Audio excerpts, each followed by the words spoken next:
اعوذ باللہ من الشیطان الرجیم بسم اللہ الرحمن الرحیم الحمد للہ رب العالمین والصلاة والسلام علی رسولہ الکریم رب اشرح لی صدری ویسر لی امری واحلل عقدۃ من لسانی یفقہوا قولی۔ السلام علیکم ورحمۃ اللہ وبرکاتہ۔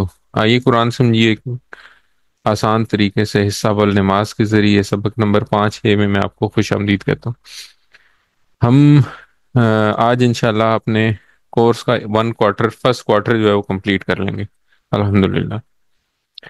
آج کے سبق میں ہم اذان کے کلمات کا ترجمہ اور اس سے حاصل ہونے والے اسباق سیکھیں گے، گرامر میں کچھ الفاظ لیں گے اور آخر میں نقطہ تعلیم ہوگا۔ اس سبق میں 13 نئے الفاظ ہیں جو قرآن کریم میں تقریباً 4000 دفعہ ہیں، تو سبق نمبر 5 کے اختتام تک ہم 19,000 الفاظ سیکھ چکے ہوں گے، قرآن کریم کے 19,000 الفاظ سیکھ چکے ہوں گے انشاءاللہ۔ 7 ہوم ورک، جن میں سے 2 پڑھنے کے کتاب سے، 2 تلاوت کے، ایک سننے کا، ایک سنانے کا، اور ایک نماز میں مختلف صورتوں کی تلاوت کا۔ تو یہ ہم آپ کو ریمائنڈ کراتے رہتے ہیں۔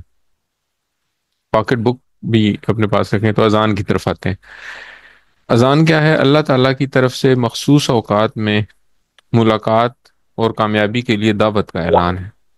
تو کیا ہوتا ہے کہ نماز جب بھی ہوتی ہے اس سے پہلے مؤذن جو ہے وہ اذان دیتا ہے، تو ایک سیٹ آف کلمات ہیں جو کہ کہے جاتے ہیں، اور ان کلمات میں اللہ تعالیٰ کی طرف سے ہم سب کو دعوت دی جاتی ہے کہ اللہ تعالیٰ کے گھر میں آئیں۔ تو اذان تو ہم سب نے سنی ہے ہر روز، ظاہر ہم جن ممالک میں رہتے ہیں وہاں پہ ہر دن 5 نمازوں سے پہلے اذان سنائی جاتی ہے۔ تو یہ بہت ہی خوبصورت آواز میں اذان کے کچھ کلمات ہیں، تو یہ سب سے پہلے یہ سنتے ہیں۔ الله أكبر.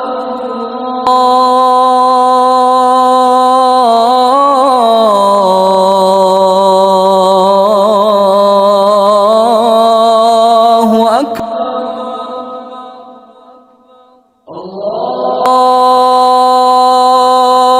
الله أكبر.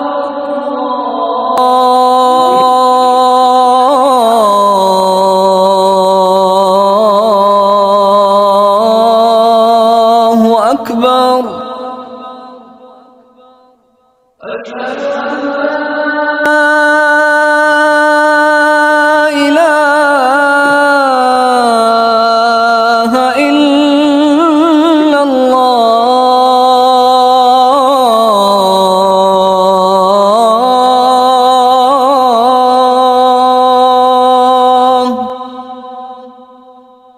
أشهد أن لا إله إلا الله.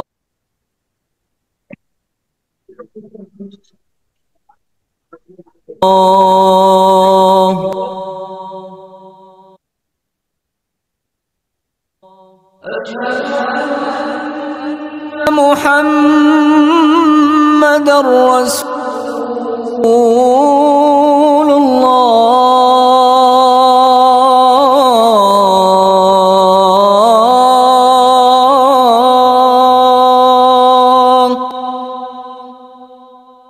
أشهد أن محمد رسول الله.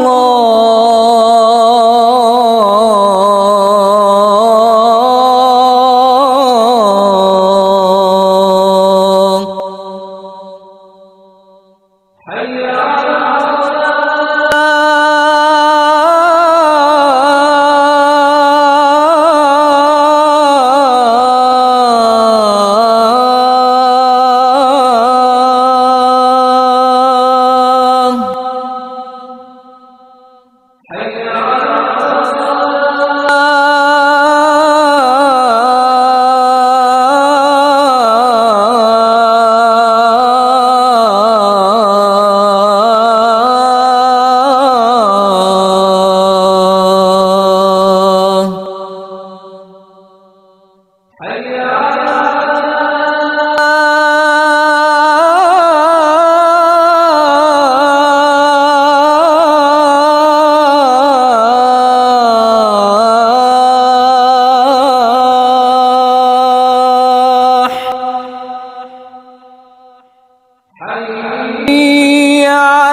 تو سب سے پہلے اس کے ترجمے کی طرف آتے ہیں۔ اللہ اکبر، اللہ اکبر، یہ کلمہ پہلے 4 دفعہ کہا جاتا ہے۔ اس کا مطلب ہے اللہ سب سے بڑا ہے۔ تو اس کا پہلا لفظ تو اللہ ہے، یہ ہمیں پتہ ہے، یہ اسم ہے۔ اس کے بعد ہے اکبر۔ اکبر بھی اسم ہے۔ ہم نے اسم کی تعریف میں پڑھا تھا کہ اسم دو چیزیں ہو سکتی ہیں، نام ہو سکتا ہے یا کسی کی صفت ہو سکتی ہے۔ تو اکبر جو ہے نا، یہ صفت ہے، اکبر کا مطلب ہے سب سے بڑا۔ تو اردو میں بھی ہم لوگ استعمال کرتے ہیں ایک لفظ کبیر۔ کبیر کا مطلب ہے بڑا، اور اکبر کا مطلب ہے سب سے بڑا۔ اور اسی طرح کے کچھ اور لفظ بھی استعمال ہوتے ہیں، جیسے کثیر کا مطلب ہے زیادہ، اور اکثر کا مطلب ہے سب سے زیادہ۔ تو اس طرح کے جو افعال ہیں، یا اس طرح کے جو اسم اسما ہیں، جو کہ ہم پڑھیں گے آگے جا کے، کافی آگے تیسرے یہ چوتھے کورس میں جا کے پڑھیں گے، تو یہ کسی چیز کی سپرلیٹو ڈگری بیسیکلی بیان کرتے ہیں۔ تو اب 4 دفعہ کہا جاتا ہے، کیوں کہا جاتا ہے؟ کیونکہ کائنات میں کوئی ایسا نہیں ہے جو کہ اللہ کے مقابلے میں ہے۔ تو اکبر کس سے ہے؟ یعنی کہ اللہ کا مقابلہ کسی سے کیا ہی نہیں جا سکتا۔ کیوں نہیں کیا جا سکتا؟ کیونکہ اللہ خالق ہے اور باقی ساری مخلوق ہے۔ تو جب ہر چیز اللہ نے ہی بنائی ہے، تو ظاہر ہے وہ کسی بھی چیز کا مقابلہ اللہ تعالیٰ سے کیسے کیا جا سکتا ہے؟ تو اللہ تعالیٰ کس کس چیز میں بڑا ہے؟ اللہ تعالیٰ قوت میں بڑا ہے، اللہ تعالیٰ عزت میں بڑا ہے، اللہ تعالیٰ شان و شوکت میں سب سے بڑا ہے، اور اللہ تعالیٰ ہر اچھی صفت میں سب سے بڑا ہے۔ اور اللہ تعالیٰ کی بڑائی جاننے کے لیے ضروری ہے کہ ہم اللہ کے بارے میں جتنا علم حاصل کریں گے، اتنا ہمیں اللہ کی بڑائی کا پتہ چلے گا۔ تو ہم مثال کے طور پہ اگر ہم کائنات کا علم حاصل کریں، تو ہمیں پتہ چلے گا کہ اللہ ہماری سمجھ یا ہمارا جو اندازہ ہے، یا جو کچھ ہم جتنا اللہ کو سمجھتے ہیں، اللہ اس سے بھی بہت بڑا ہے۔ تو اتنی ہی دل اور تعریف سے ہم یہ بات کہہ سکیں گے۔ کیا کہیں گے؟ ہم کہیں گے اللہ اکبر، اللہ سب سے بڑا ہے۔ اچھا، اب ہم زبان سے تو یہ کہہ رہے ہیں کہ اللہ سب سے بڑا ہے، تو ہمیں اپنا احتساب بھی کرنا چاہیے۔ احتساب کیسے کریں گے؟ احتساب ایسے کریں گے کہ اگر فجر کی اذان سن کر میں سویا رہوں اور نماز کے لیے نہ اٹھوں، تو میں نے کس کو بڑا مانا؟ اللہ کو یا اپنے نفس کو؟ تو ظاہر ہے میں نے جس کی بات سنی، جس کی بات فالو کرنے کی کوشش کی، تو اسی کو بڑا مانا۔ اگر ہم یہ بات اپنے ذہن میں رکھیں، تو ایسا ہو نہیں سکتا کہ ہم زبان سے تو کہیں کہ اللہ سب سے بڑا ہے، اور پھر ہم اللہ کی بات نہ مانیں۔ تو یہ احتساب کرنا چاہیے، اور پھر احتساب کے ساتھ ہمیں دعا کرنی چاہیے کہ اے اللہ، مجھے اپنی زندگی میں تجھے سب سے بڑا ماننے کی توفیق دے، یعنی کہ اپنے نفس، اپنے خاندان یا ارد گرد کے لوگوں کی بجائے تیری باتوں کو ماننے اور ان پر عمل کرنے کی توفیق دے۔ اور پھر ہمیں پلان بنانا ہے اس کا، کہ ہم کس طرح اللہ کی بڑائی کو اپنی زندگی میں لا سکتے ہیں، اور اللہ کی بڑائی کو زندگی میں لائیں، اور اس کے بعد پھر ہم اس بات کو، اس پیغام کو دوسروں تک پہنچائیں اور تبلیغ کریں۔ تو اس تصور اور احساس کے ساتھ یہ کلمات پڑھے جائیں کہ اللہ اکبر، اللہ اکبر، اللہ سب سے بڑا ہے، اللہ سب سے بڑا ہے۔ اگلا کلمہ ہے جی، اشہدو اللہ الہ الا اللہ، میں گواہی دیتا ہوں کہ نہیں ہے کوئی معبود سوائے اللہ کے۔ اشہدو جب افعال پڑھیں گے تو اس کو پتہ چلے گا کہ یہ کہاں سے آیا ہے۔ ایک بات یہ اس طرح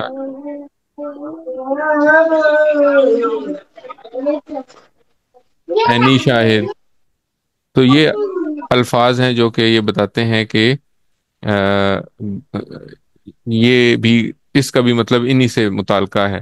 تو یہ گواہی دیتا ہوں یہاں سے نکلا ہے، شہادت سے گواہی دینا۔ تو اشہدو کا مطلب ہے میں گواہی دیتا ہوں۔ یہ کیسے یاد رکھیں؟ یہ ایسے یاد رکھیں جیسے ہم نے کہا تھا اعوذ، تو اعوذ میں ہم نے کہا تھا کہ اعوذ کا مطلب ہے میں پناہ میں آتا ہوں، اسی طرح اشہدو کا مطلب ہے میں گواہی دیتا ہوں۔ ٹھیک ہے، تو یہ جب ہم افعال پڑھیں گے تو ہم اس سے واقف ہو جائیں گے کہ یہ کس طرح سے اس کا مطلب میں گواہی دیتا ہوں بنا۔ فی الحال کے لیے اتنا ہی ہے کہ اشہدو کا مطلب ہے میں گواہی دیتا ہوں، ان کا مطلب ہے کہ، تو یہ حرف ہے، اور اس طرح کے اور بھی حروف آئیں گے، ان کو ہم ابھی تھوڑی دیر میں ذرا ڈیٹیل میں پڑھیں گے۔ لا کا مطلب ہے نہیں، ہم نے اس سے پہلے یہ پڑھا تھا کہ ماں کا مطلب بھی ہے نہیں، ماں کا مطلب ہم نے نہیں پڑھا، لا کا مطلب نہیں پڑھا، اور آگے دو اور الفاظ ہیں، لم اور لن۔ لم کا مطلب ہے نہیں، اور لن کا مطلب ہے ہرگز نہیں۔ تو یہ چار الفاظ ہیں جو کہ نہیں کے لیے استعمال ہوتے ہیں، لیکن ماں اور لا جو ہے وہ زیادہ استعمال ہوتے ہیں نہیں کے لیے۔ لم اس وقت استعمال ہوتا ہے جب ماضی میں آپ نے کہنا ہو، یعنی کہ ڈڈ ناٹ، اور لن اس وقت استعمال کیا جاتا ہے جب مستقبل میں کہنا ہو، یا جب اپنے شدت سے منع کیا جائے، یعنی کہ ہرگز نہیں کا مفہوم دینا ہو، تو اس وقت لن استعمال ہوتا ہے۔ تو یہ چار الفاظ ہیں، ما، لا، لم، لن۔ ان چاروں کا مطلب ہے نہیں، عربی میں یہ چار الفاظ نہیں کے لیے استعمال ہوتے ہیں۔ ما کے ساتھ آپ کو دو اور مطلب بھی لکھے ہوئے نظر آ رہے ہیں، کیا اور جو۔ تو ہم نے کیا تو ابھی پڑھا تھا، تھوڑی اسباق پہلے ہم نے پڑھا تھا، ما دینو کا، من ربو کا، اور ما دینو کا، تمہارا دین کیا ہے۔ تو وہاں سے یاد رکھ سکتے ہیں کہ ماں کا مطلب کیا بھی ہے، اور جو ہے جو مطلب ہے یہ آگے چل کے آئے گا۔ یہاں پہ یہ امپورٹنٹ بات یہ ہے کہ یہ جو چار الفاظ ہیں یہ قرآن کریم میں 4340 دفعہ ہیں۔ اب ہم نے پڑھا تھا کہ تقریباً 600 صفحات ہیں قرآن کریم کے۔ 600 صفحات کا کیا مطلب ہے، اور 600 صفحات ہیں، 15 لائنیں ہیں، تو 9000 لائنیں ہیں۔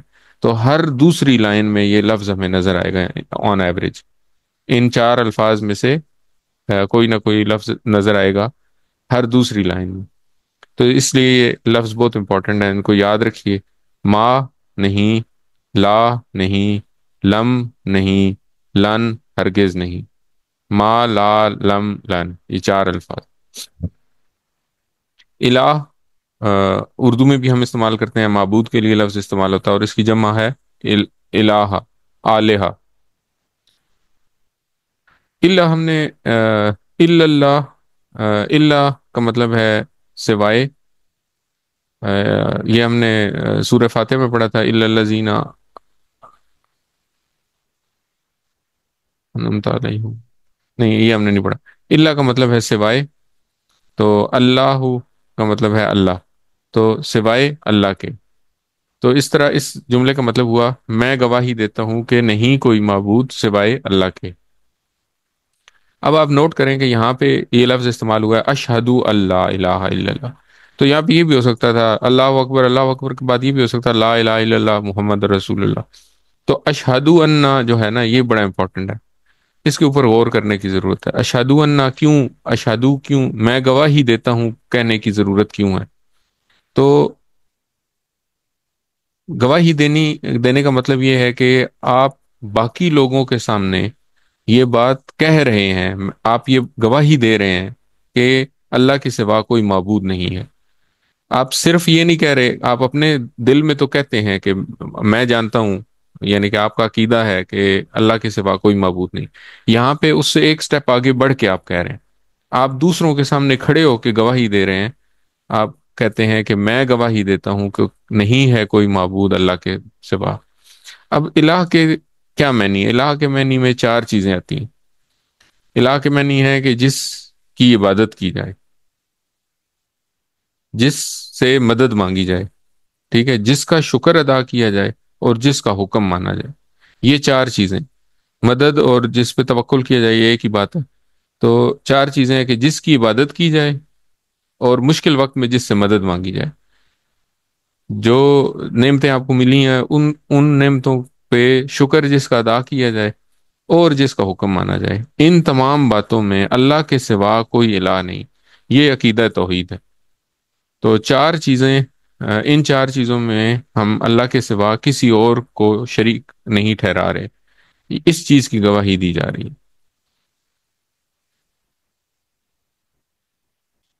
تو شہادت دینے کا مطلب یہ ہے کہ میں یہ کہہ رہا ہوں کہ یہ جو چار چیزیں ہیں، ان میں اللہ کے سوا کسی کو عبادت کے لائق یا کسی کو شریک نہیں مانتا، اور میرا عمل اور میری باتیں، چاہے وہ گھر میں ہوں یا چاہے دفتر میں ہوں، گھر سے باہر ہوں، اس بات کی گواہی دے رہی ہیں، یہ بات بتا رہی ہیں کہ میں اللہ سے سب سے زیادہ محبت کرتا ہوں، اسی کو خالق مالک رب مانتا ہوں اور ساری کائنات کا حاکم مانتا ہوں، اسی کی عبادت اور اطاعت کرتا ہوں، اسی سے مدد مانگتا ہوں اور اسی پر بھروسہ کرتا ہوں، زندگی کے ہر پہلو میں اس کے قانون پر چلتا رہوں اور چلتا رہوں گا، نہ کہ اپنی مرضی اور اپنی خواہشات میں۔ اب قرآن کریم میں یہ جو شہادت دینا ہے نا، اس کی بڑی اہمیت۔ قرآن کریم میں اللہ تعالیٰ نے فرمایا ہے کہ وہ لوگ بڑے ظالم ہیں جو اللہ کے حوالے سے جو بھی شہادت دی جاتی ہے اس کو چھپائیں۔ تو ہمیں لوگوں پر اسلام کی شہادت دینی ہے، ہمیں یہ گواہی دینی ہے کہ اللہ کے سوا کوئی معبود نہیں ہے، اور پھر لوگوں کو دعوت دینی ہے، لوگوں کو بتانا ہے کہ اسلام کیا ہے۔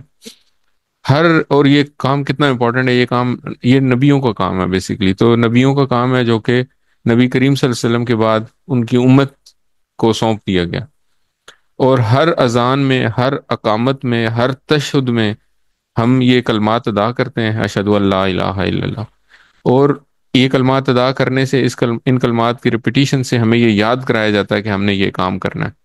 لیکن یہ بڑی افسوس کی بات ہے کہ اتنی بار یاد کرانے کے باوجود ہم مسلمان اس کام سے بہت دور ہیں۔ آئیے دعا کریں کہ اللہ تعالی ہمیں اس پر عمل کی توفیق عطا فرمائے۔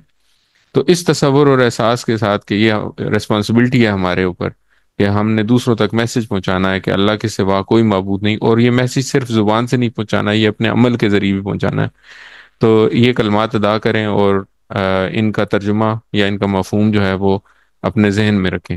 اشہد ان لا الہ الا اللہ، میں گواہی دیتا ہوں کہ نہیں ہے کوئی معبود سوائے اللہ کے۔ اچھا، اس کے بعد جو کلمات ہیں وہ ہیں اشہد ان محمد الرسول اللہ۔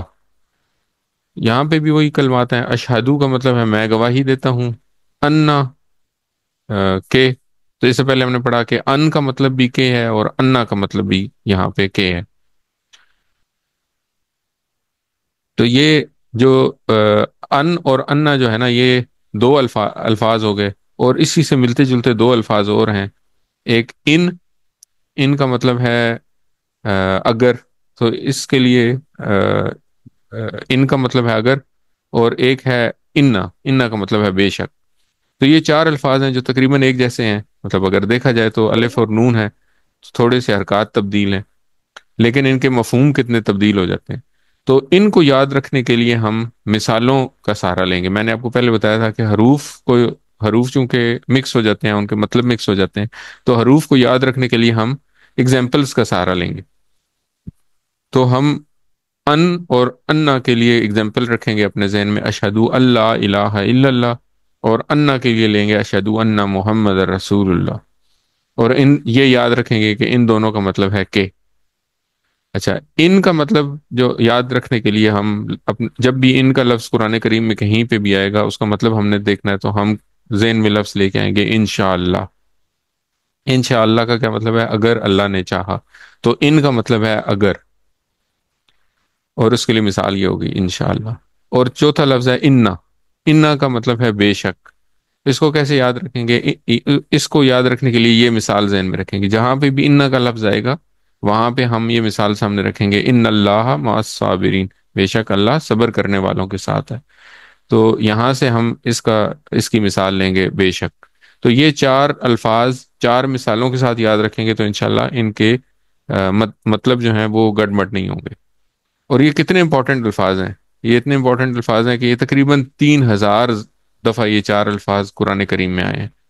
تو اگر ہم دیکھیں کہ وہ جو چار الفاظ ہم نے پہلے پڑھے تھے وہ 4000 دفعہ آئے تھے، یہ چار الفاظ 3000 دفعہ آئے ہیں، تو ہر صفحے میں تقریباً 5 دفعہ، قرآن کریم کے ہر صفحے میں تقریباً 5 دفعہ یہ چار الفاظ ہمیں ملیں گے۔ تو یہ الفاظ بھی بڑے قیمتی ہیں، یہ بڑے سنبھال کے رکھنے والے یا بڑے یاد رکھنے والے ہیں۔ تو ان کو یاد رکھنے کے لیے کیا کریں گے؟ ان اور انا کا مطلب ہے کہ، اور مثال یاد رکھیں گے اشہد اللہ الہ الا اللہ اور اشہد ان محمد رسول اللہ۔ ان کا مطلب ہے بے شک، ان کا مطلب ہے اگر، اور اس کے لیے مثال یاد رکھیں گے انشاءاللہ. انا کا مطلب ہے بے شک، اور اس کے لیے مثال یاد رکھیں گے ان اللہ مع الصابرین. انا، ان اور انا.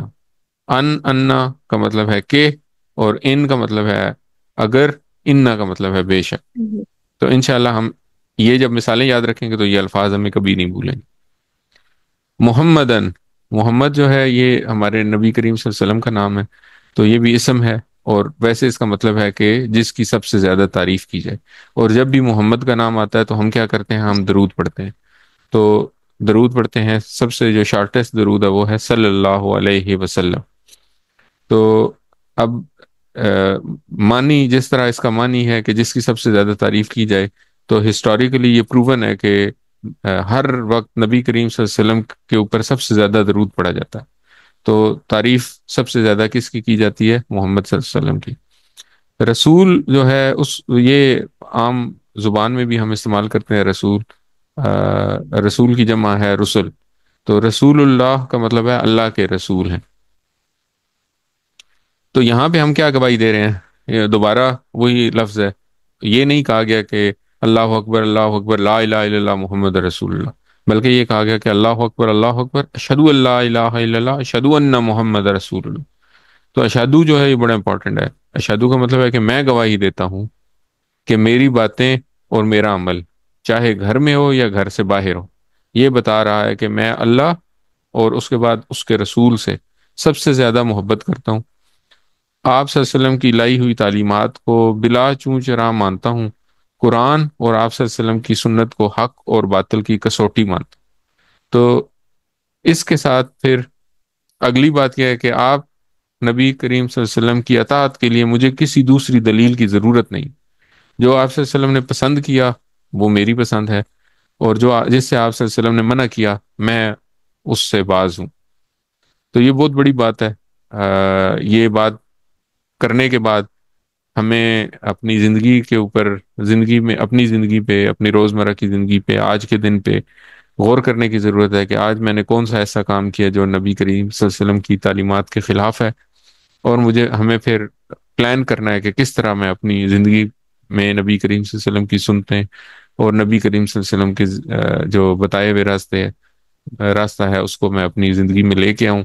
اور پھر پلان بنا کے دوسروں تک اس بات کی تبلیغ بھی کرنی ہے کہ نبی کریم صلی اللہ علیہ وسلم کی بتائی ہوئی تعلیمات پہ عمل کرنا کتنا ضروری ہے. اچھا، اس کے بعد 2 دفعہ کہا جاتا ہے حی علی الصلاح، اور 2 دفعہ کہا جاتا ہے حی علی الفلاح. حی کا مطلب ہے آؤ. بیسیکلی اس کا مطلب ہے دوڑو، لپک کر آؤ، تیزی سے آؤ. جس طرح کہیں کوئی انعام یا سیل لگی ہوئی ہو اور بھاگ کے جاتے ہیں لوگ، تو اس طرح تیزی سے آؤ. اللہ کا مطلب ہے پر. ہم نے پڑھا تھا السلام علیکم میں ہم نے پڑھا تھا کہ سلامتی ہو تم پر. تو حیا اللہ کا مطلب ہے پر. الصلاۃ ہم عام زندگی میں بھی استعمال کرتے ہیں صلاۃ نماز کے لیے. تو حیا علی الصلاۃ کا مطلب ایسے ہوا آؤ، بھاگو نماز پر. تو چونکہ یہ اردو میں اس طرح نہیں استعمال ہو سکتا، تو اس لیے یہاں پہ اللہ کا مطلب طرف کر دیا گیا. تو اردو میں سمجھانے کے لیے، نہ اردو کا مسئلہ ہے نہ عربی کا مسئلہ ہے، لیکن یہ اسی طرح ہوتا ہے کہ حروف کے مطلب جو ہے وہ کسی کسی جگہ پہ چینج ہو جاتے ہیں آسانی کے لیے. ہر زبان کی اپنی ریکوائرمنٹ ہے. تو یہاں پر اس کا مطلب ہو گیا آؤ نماز کی طرف. صلات کی جمع ہے صلوات. تو اسی طرح ہے حیا علی الفلاح. حیا علی کا مطلب ہے آؤ طرف، اور الفلاح کا مطلب ہے کامیابی. تو فلاح بھی ہم اردو میں استعمال کرتے ہیں. فلاح کا مطلب ہے کامیابی، یا ہم کہتے ہیں کہ فلاح آخرت ہے، فلاح دارین، دونوں جہانوں کی بہتری. تو اس طرح ہم یہ لفظ استعمال کرتے ہیں.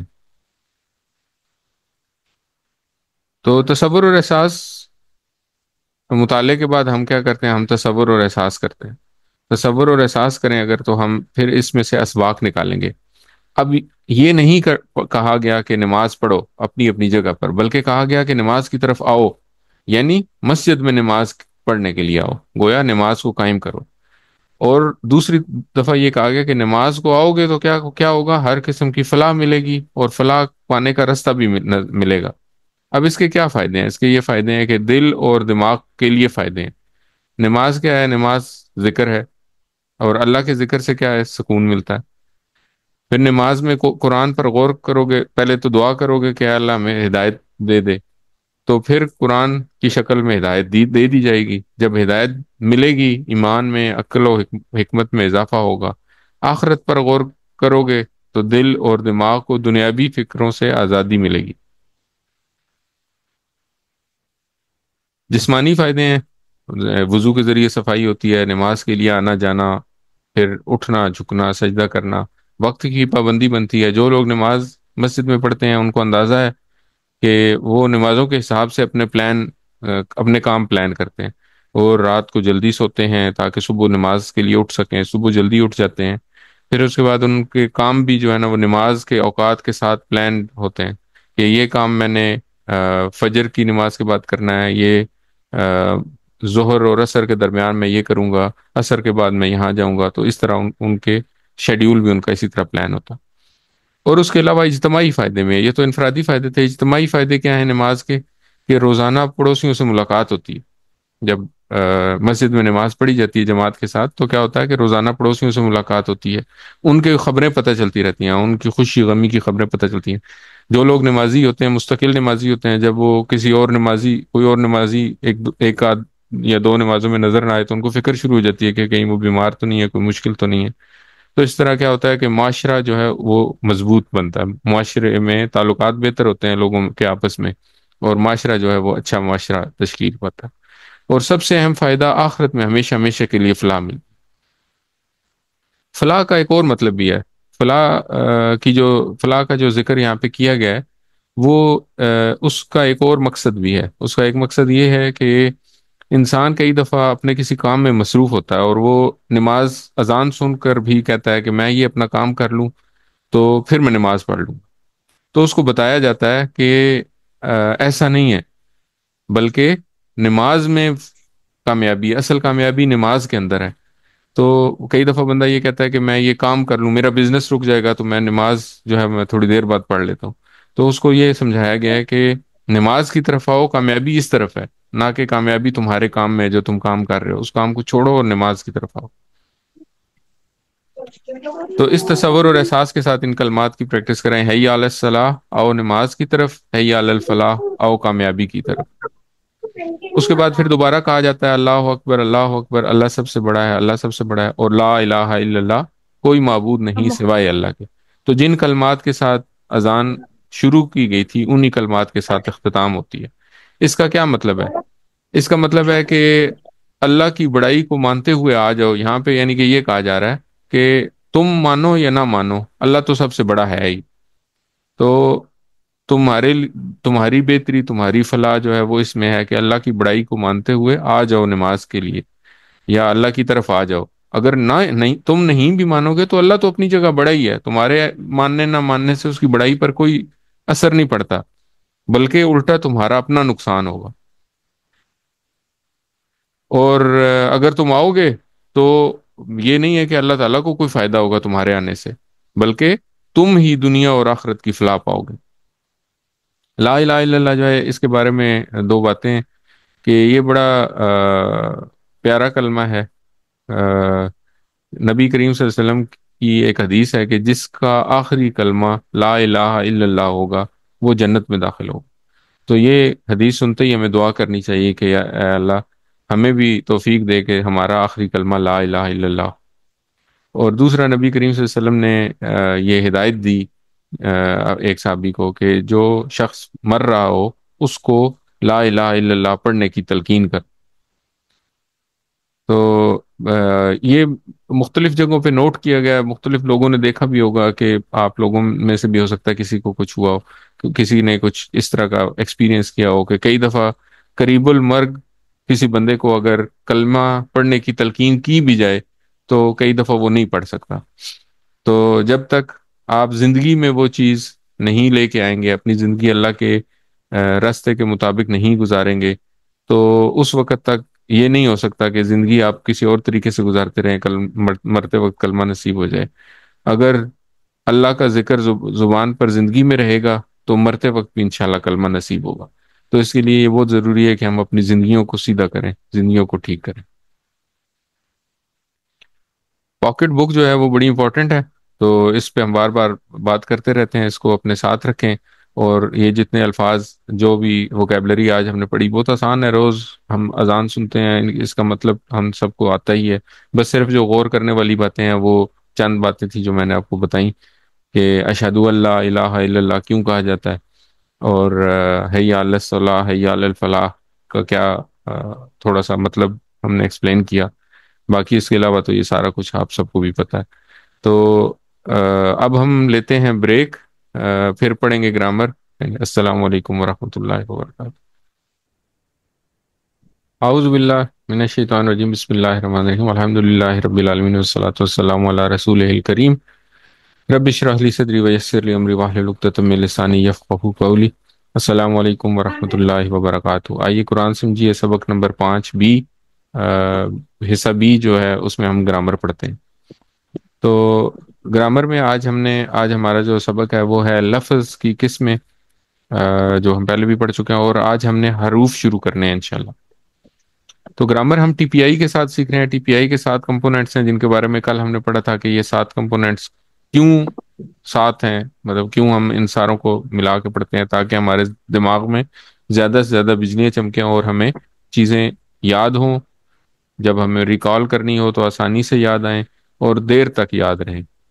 تو ٹی پی آئی کے 7 کمپوننٹس ہم ریوائز کرتے ہیں، میرے ساتھ پڑھیے، سنیے، سنیے، دیکھیے، دیکھیے، سوچیے، سوچیے، بولیے، بولیے، بولیے، بتائیے، بتائیے، دل سے کیجئے، دل سے کیجیے، اور مل کر کیجئے۔ مل کر کیجیے۔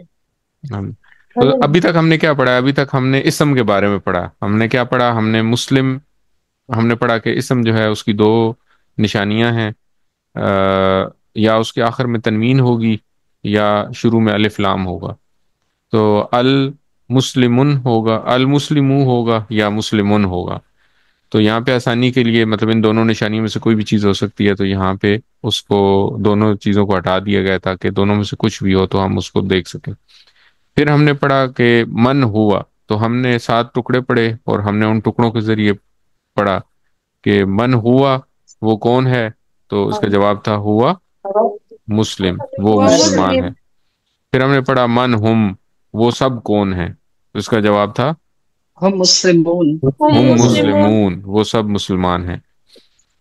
اچھا، اس کے بعد ہم نے پڑھا کہ لفظ کلمے کی یا لفظ کی عربی میں 3 اقسام ہوتی ہیں، یا وہ اسم ہوگا یا فعل ہوگا اور یا حرف ہوگا۔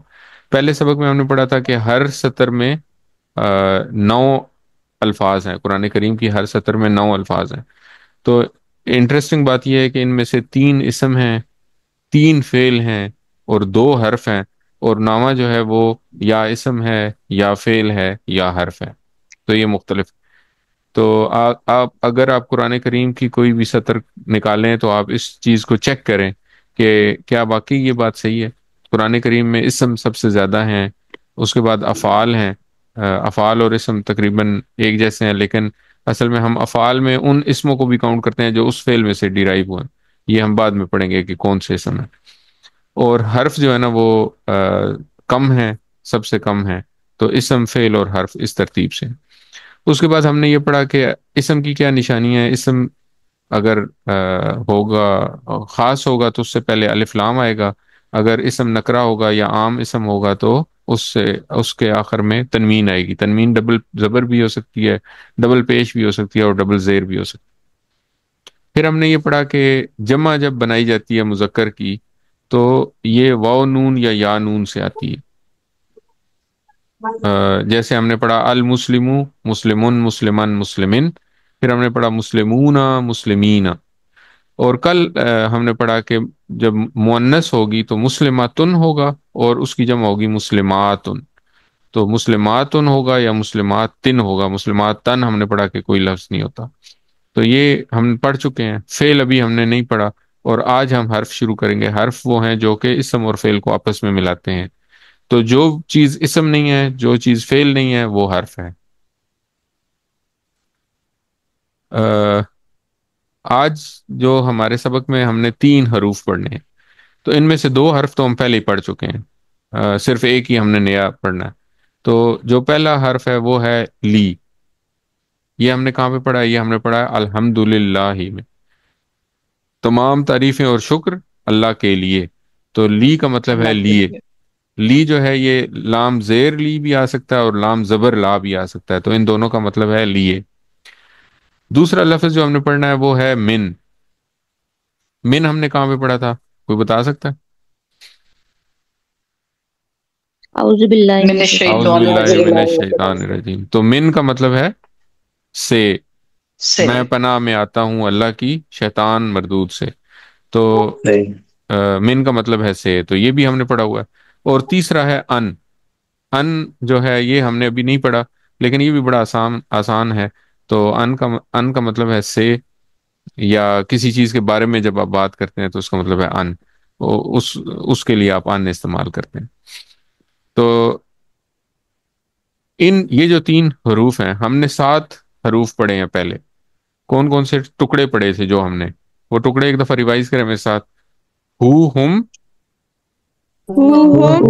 کا، ہی، تم، یہ نا، تم نہ، تم اور ایک نا جو ہم نے پڑھا تھا ہا۔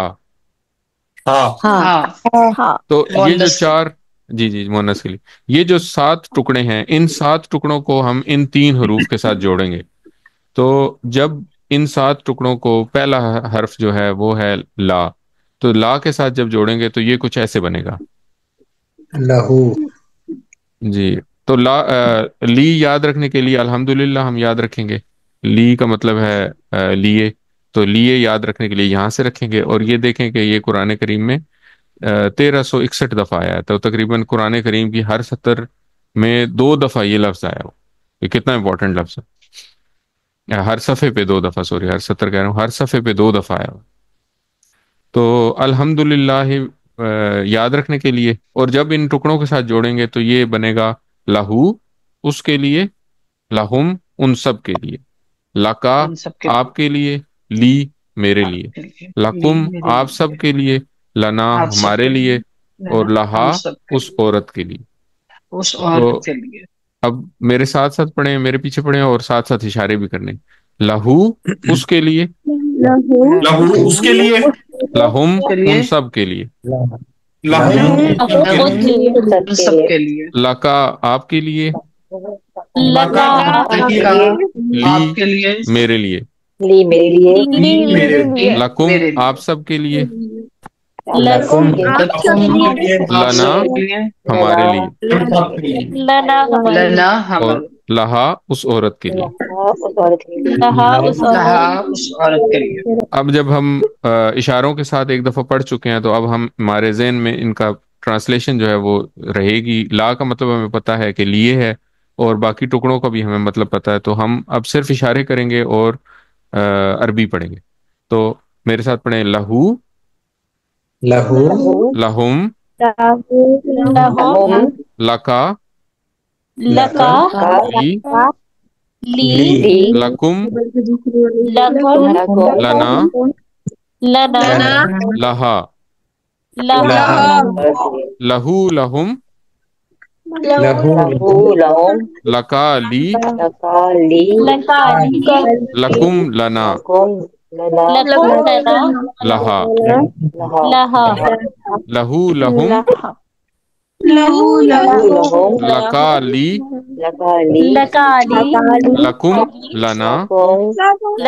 لکم، لنا، لہا، لہو، لہم، لکا، لی، لکم، لنا، لکم، لنا، لہا۔ لہا۔ الحمد، اچھا اس کے بعد ہم اس کو بول چال میں استعمال کرتے ہیں۔ اب بول چال کے لیے ہمیں یہ والی بات، وہی وہ پرانا جو فارمولہ ہمارا وہ یاد رکھنا ہے کہ لہو کا جواب جو ہے وہ لہو سے ہی آئے گا، لہم کا جواب جو ہے وہ لہم سے ہی آئے گا۔ ٹھیک ہے، تو جب بھی لہو آئے گا سوال میں تو جواب لہو سے ہی آئے گا، جب لہم آئے گا تو جواب لہم سے ہی آئے گا، جب سوال پوچھا جائے گا لکا تو جواب آئے گا لی سے۔ اور جب سوال پوچھا جائے گا لکم تو جواب آئے گا لنا سے، اور جب سوال کیا جائے گا لہا تو جواب کیسے آئے گا؟ لہا سے ہی آئے گا. لہا سے ہی آئے گا. زبردست.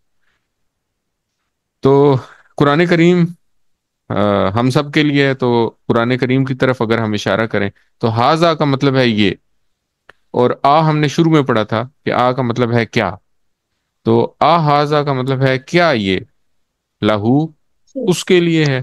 تو قرآن کریم کو ذہن میں رکھتے ہیں، سامنے سمجھے کہ قرآن کریم ہے تو ہم پوچھتے ہیں ہاذا لہو، کیا یہ اس کے لیے ہے؟ تو جواب کیا ہوگا؟ نعم لہو. نعم نعم لہو. ہاذا هذا لہو، له. جی ہاں یہ اس کے لیے ہے. پھر ہم کہیں گے احاذا لہم، احاذا لہم، کیا یہ ان نعم سب کے لیے ہے؟ هذا لهم. نعم حاذا لہم، جی ہاں یہ ان سب کے لیے ہے. پھر جب پوچھا جائے گا احاذا لکا، کیا یہ آپ کے لیے ہے؟ نعم هذا لي. نعم نعم حاذا حاذا لی. لی، یس نعم حاذا لی، جی ہاں یہ میرے لیے ہے.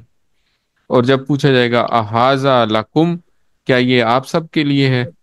تو کیا جواب ہوگا؟ نعم هذا لنا. نعم حاذا حاذا لنا. لنا، جی ہاں یہ ہم سب کے لیے. اور اگر سوال کہا جائے کہ احاذا لہا، کیا یہ اس عورت کے لیے ہے؟ تو جواب ہوگا نعم هذا لها. نعم نعم حاذا حاذا لہا. لہا. تو ایک دفعہ دوبارہ پریکٹس کرتے ہیں، اب مطلب نہیں پڑھیں گے. احاذا لہو، هذا له. احاذا لہم، نعم هذا له. حاذا لہم. احاذا لکا، نعم هذا لي. حاذا احاذا لی. لکم، نعم هذا لنا. حاذا لنا. احاذا لہا، نعم هذا لها. حاذا نعم لہا. حاذا لہا. ٹھیک ہو گیا جی الحمدللہ. اچھا دوسرا تو کبھی کبھی جس طرح ہم نے پہلے پڑھا تھا اس سے پہلے یہ جو الفاظ ہیں ان سے پہلے واو آ جاتا ہے، تو یہ کوئی نیا لفظ نہیں ہے، وہ سیم لفظ ہے. واو علیحدہ ٹکڑا ہے، لہو لا علیحدہ ہے، اور ہو علیحدہ ہے، تو یہ تین ٹکڑے ہو جاتے ہیں، دو کے بجائے تین ہو جاتے ہیں. تو اس میں واو کا مطلب ایڈ ہو جائے گا، تو والہو کا مطلب ہے اور اس کے لیے، والہم اور ان سب کے لیے، والکا اور آپ کے لیے، والی اور میرے لیے، ولکم آپ سب کے لیے، ولنا اور ہمارے لیے، اور والہا اس عورت کے لیے. اسی طرح اگر فا لگ جائے تو فا کا مطلب ہم نے پڑھا پہلے کہ فا کا مطلب ہے پس، تو فالہو پس اس کے لیے، فالہم پس ان سب کے لیے، فالا کا پس آپ کے لیے، فلی پس میرے لیے، فلکم پس آپ سب کے لیے، فلنا پس ہمارے لیے، فالہا پس اس عورت کے لیے. اب یہاں پہ آپ کو ٹکڑے بھی سمجھ آ رہے ہیں. فا علیحدہ ٹکڑا ہے، لا حرف ہے یہ علیحدہ ٹکڑا ہے، اور ہو جو ہے یہ ضمیر ہے یہ علیحدہ ٹکڑا ہے. تو یہ تین ٹکڑے ہو گئے یہاں پہ. تو ابھی کچھ اسباق کے بعد آپ کے پاس اس طرح کے بھی سوال آئیں گے، جو آپ کا کوئز ہے اس میں اس طرح کے بھی سوال آئیں گے کہ یہ لفظ ہے، اس میں آئیڈینٹیفائی کریں کہ کتنے ٹکڑے. تو یہاں پہ ہمیں وہ ٹکڑے جو ہیں وہ آئیڈینٹیفائی کرنا بھی آنا چاہیے. اچھا اگلا سبق ہے جی من. اگلا لفظ ہے من، تو اس کے لیے مثال ہم نے پڑھی تھی اعوذ باللہ من الشیطان. تو من کا مطلب ہے سے. اب جب ہم من کو ان 7 ٹکڑوں کے ساتھ جوڑیں گے تو کیا بنے گا؟ تو یہ بہت ہی آسان ہے. من ہو اس سے، اس سے. من ہم ان سب سے، من کا آپ سے، منی مجھ سے، من کم آپ سب سے، مننا ہم سب سے، اور منہا اس عورت سے. تو اب میرے ساتھ ساتھ پڑھیں. من ہو اس سے، منہو اس سے، اس من سے، ہم ان سب سے، منہم ان سب سے، منہم ان سب سے، من کا آپ سے، من کا من آپ کا سے، آپ سے، منی مجھ سے، منی من کم مجھ آپ سے، سب سے، من کم آپ سب سے، آپ سب مننا سے، ہم سب سے، مننا ہم، مننا ہم سب سے، منہا اس عورت سے. منہا اس عورت منہا سے. اس عورت سے. اب ہم عربی کی تھوڑی سی پریکٹس کریں گے. عربی جو لفظ ہے اس کو بار بار پڑھیں گے تاکہ یہ لفظ ہماری زبان پہ چڑھ جائے. منہو، منہو، منہم، منہم، منہم، من کا، من کا، من کا، منی، منی، منکم منی، منکم منا منا منہا منہا منہا منہو منہم منہو منہم من کا منی منکا منی منکم منا منکم منا منہا منا منہا منہا منہو منہم منہو منہم من کا منی منکا منی منکم منا منکم منا منہا منہا منہو منہم منہو من منہم کا منی منکا منی منی منکم منا منکم منا اور منا منہا. منہا. اچھا اب ہم وہ کتاب کی بات کر رہے تھے، تو اگر کسی نے کوئی کتاب بھیجی تو پھر ہم کیا کہیں گے؟ اگر کسی نے کوئی کتاب بھیجی، مثال کے طور پہ کسی نے بھیجی، تو ہم کہیں گے احاذا منہ، کیا یہ کتاب جس کی ہم بات کر رہے ہیں، کیا یہ کتاب یا یہ اس سے ہے، یا اس کی طرف سے آئی ہے؟ تو ہم یہ کہیں گے. تو اس کا جواب اب وہی فارمولہ وہی ہے. منہ کا جواب منہ سے آئے گا، منہم کا جواب منہم سے آئے گا، منکا کا جواب منی سے آئے گا، منکم کا جواب مننا سے آئے گا، اور منہا کا جواب منہا سے ہی آئے گا. تو احاذا منہ کا جواب ہوگا نعم ھذا منہ. جی ہاں، یہ کتاب یا یہ اس سے ہے. احاذا منہم، کیا یہ کتاب ان سب سے ہے؟ نعم ھذا نعم ھذا منہم. منہم. پھر سوال ہوگا احاذا منکا، کیا یہ کتاب آپ کی طرف سے ہے؟ نعم ھذا منی. ہاذا نعم منی. ھذا منی. احاذا منکم، کیا یہ آپ سب کی طرف سے ہے؟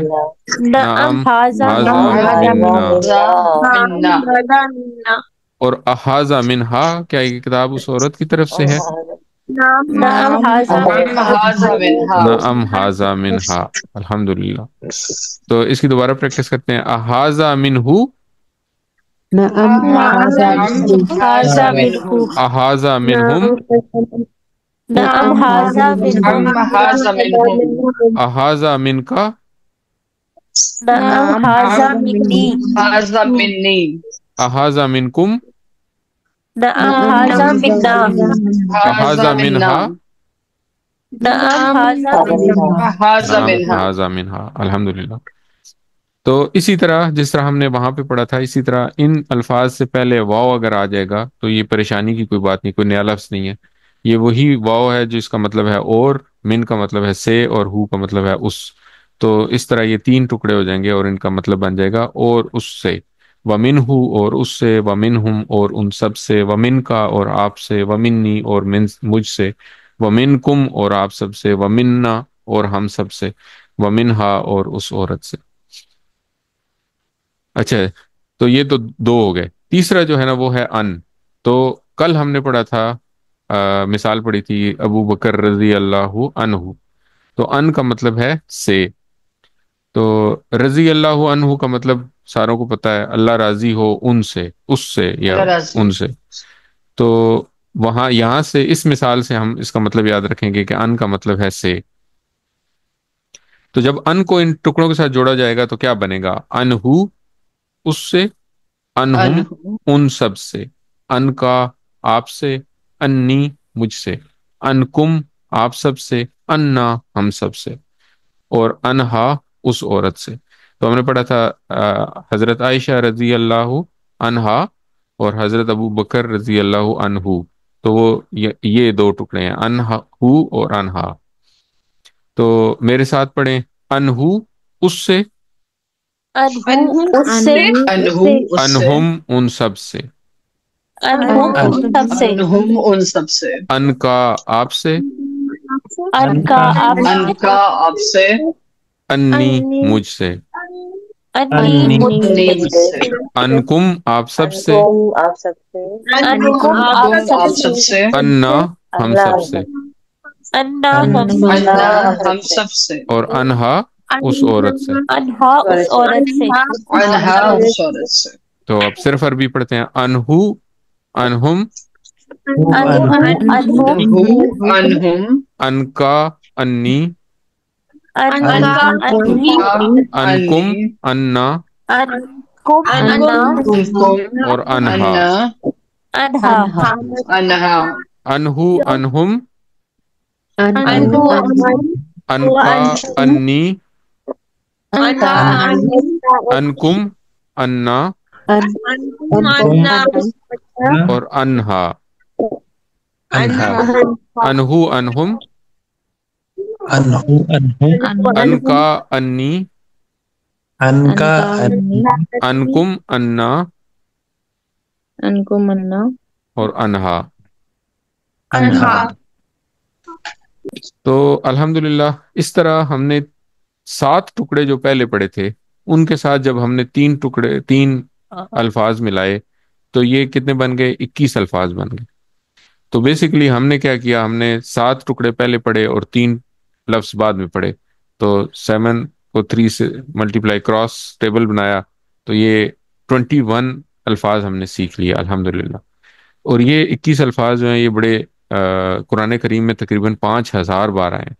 5000 بار کا مطلب یہ ہے کہ قرآن کریم کی 9000 سطور ہیں تو ہر دوسری سطر میں آپ کو یہ لفظ ملیں گے انشاءاللہ. تو یہ بہت بڑی بات ہے، بہت کہ اتنی تیزی سے ہم نے اتنے زیادہ الفاظ سیکھ لیے. یہ ٹی پی آئی کی وجہ سے، اور یہ جو اس میں جو منفرد طریقہ ہے کہ پہلے ہم نے ٹکڑے یاد کر لیے اور ٹکڑوں کے ساتھ اب ہم الفاظ جوڑ جوڑ کے بس یاد کریں گے.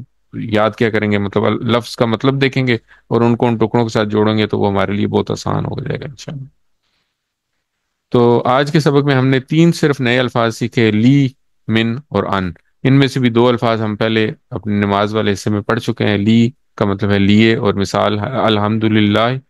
من کا مطلب ہے سے اور مثال ہے اعوذ باللہ من الشیطان الرجیم. اور ان کا مطلب ہے سے، اس کی مثال ہے رضی اللہ عنہ. تو اب ذہن میں لے کے آئیں کہ لہم کا اشارہ کیا ہوگا اور پھر مجھے بتائیں. جی بتائیے. سامنے کی طرف 4 انگلیاں. نہیں، دائیں ہاتھ کی طرف سیدھے 4 انگلیاں. دائیں دائیں ہاتھ کی سائڈ، طرف سائڈ پہ 4. 4 ان انگلیاں سب کے سائڈ پہ. لیے دائیں ہاتھ لہم. تو اس کی دیکھیں پریکٹس کرنے کی کتنی ضرورت. اب اگلا ذہن میں رکھیں منا، اور بتائیں کہ ہم سب اس کا کیا اشارہ ہے؟ چاروں انگلیاں اپنی طرف، چاروں انگلیاں اپنی طرف، اپنی طرف 4 انگلیاں. ماشاء اللہ. اور انکم، اس کا کیا اشارہ ہے؟ سامنے چاروں انگلیاں. سامنے کی طرف سامنے 4 انگلیاں. سامنے کی طرف 4 انگلیاں. تو اشاروں کی پریکٹس کریں تاکہ یہ الفاظ جو ہیں یہ ذہن میں یاد ہو جائیں انشاءاللہ. تو آج کا سبق ختم ہوا. نقطہ تعلیم اسی طرح، یہ جس طرح آج ہم نے 3 لفظ سیکھے نا، تو اگلے 2 اسباق میں ہم مزید الفاظ سیکھیں گے. تو اگلے سبق میں بھی 3 الفاظ اور سیکھیں گے اور ان 3 لفظوں کو انہی 7 ٹکڑوں کے ساتھ جوڑ کے پڑھیں گے. اور اس سے اگلے سبق میں بھی ہم 3 ایک حرف اور 2 اسم سیکھیں گے اور ان کو بھی انہی ٹکڑوں کے ساتھ جوڑ کے سیکھیں گے. تو یہ جو ٹکڑے ہیں یہ بڑے قیمتی ہیں. یہ شروع میں آپ کو بتایا تھا کہ یہ ٹکڑے بہت قیمتی ہیں. قرآن کریم میں تقریباً 10,000 دفعہ آئے ہیں. تو اب وہ 10,000 کیسے آئے ہیں، اب وہ ہم ان کو دیکھ رہے ہیں کہ 5,000 تو آج ہم نے پڑھے. تو آگے انشاءاللہ اگلے جو 2 اسباق ہیں ان میں ہم باقی جو مزید 3-4 ہزار ہیں وہ اور دیکھیں گے کہ وہ کس طرح یہ لفظ جوڑ کے آئے ہیں مختلف لفظوں کے ساتھ. آج کا نقطہ تعلیم بہت چھوٹا لیکن بہت قیمتی. تو آج کا نقطہ تعلیم یہ ہے کہ اپنے لیے اللہ تعالیٰ سے دعا مانگیں. تو دعا جو ہے نا وہ بڑی ضروری ہے. دعا مانگنے کا طریقہ بھی بڑا امپورٹنٹ ہے. تو دعا کیسے مانگی جائے؟ دعا ایسے مانگی جائے جیسے نبی کریم صلی اللہ علیہ وسلم نے دعا مانگی. اور دعا مانگنے کے انداز میں بھیک مانگنے کا انداز، جیسے بھیک مانگنے کے لیے انداز ہوتا ہے نا، جیسے بھیک مانگنے والا بندہ آپ سے کوئی چیز مانگتا ہے تو وہ پیچھے پڑ جاتا ہے آپ کے اور چھوڑتا نہیں ہے اس وقت تک جب تک آپ اسے دے نہ دیں.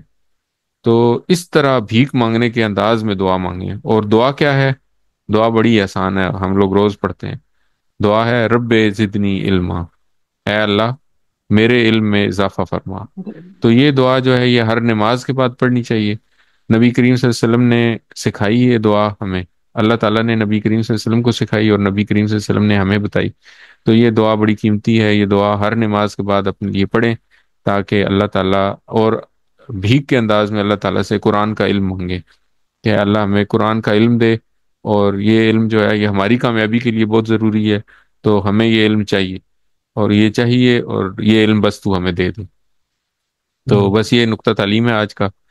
تو الحمدللہ آج سبق نمبر 5 کے اختتام پہ ہم نے ٹوٹل 57 الفاظ سیکھے ہیں جو قرآن کریم میں تقریباً 19,500 دفعہ ہیں، اور قرآن میں کل 4,500 الفاظ ہیں جو تقریباً 78,000 بار آئے ہیں.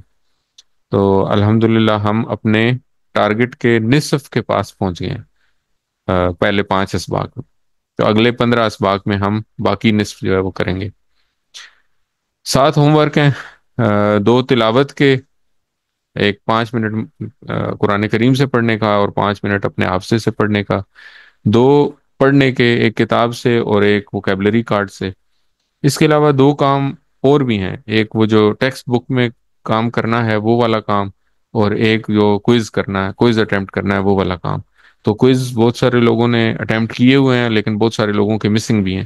تو کوئزز ابھی تک اوپن ہیں، پچھلے والے بھی، وہ کوئزز بھی اٹیمپٹ کریں، اور ابھی اس ویک کا کوئز بھی شیئر ہو جائے گا، وہ بھی کوئز کریں. اس کے علاوہ اس کورس کا لفظی ترجمہ سننا، سن بھی سکتے ہیں آپ، کتاب سے پڑھ بھی سکتے ہیں، اپنے ساتھیوں سے کورس کی باتیں کریں، اور نماز میں مختلف صورتوں کی تلاوت کریں. اور یہ جتنی بھی تلاوت کریں آپ، جتنی بھی چیزیں دیکھیں، ان میں ان الفاظ کو ڈھونڈنے کی کوشش کریں. یہ دیکھیں کہ واقعی یہ جو ہم آپ کو نمبر بتا رہے ہیں کہ کیا یہ صحیح ہے. ہم یہ کلیم کر رہے ہیں کہ ہم آپ کو 20 گھنٹوں میں 50% قرآن کے الفاظ جو ہیں وہ سکھائیں گے، تو آپ اس کو چیلنج کے طور پہ چیک کریں کہ کیا واقعی یہ بات صحیح ہے جو ہمیں بتائی جا رہی ہے کہ یہ جو الفاظ ہیں یہ قرآن کریم کے ہر صفحے میں واقعی 7-8 دفعہ آ رہے ہیں. تو یہ ڈھونڈیں، قرآن کریم میں سے ڈھونڈنے کی عادت ڈالیں کہ جو الفاظ آپ کو پتہ ہیں ان کو ڈھونڈیں.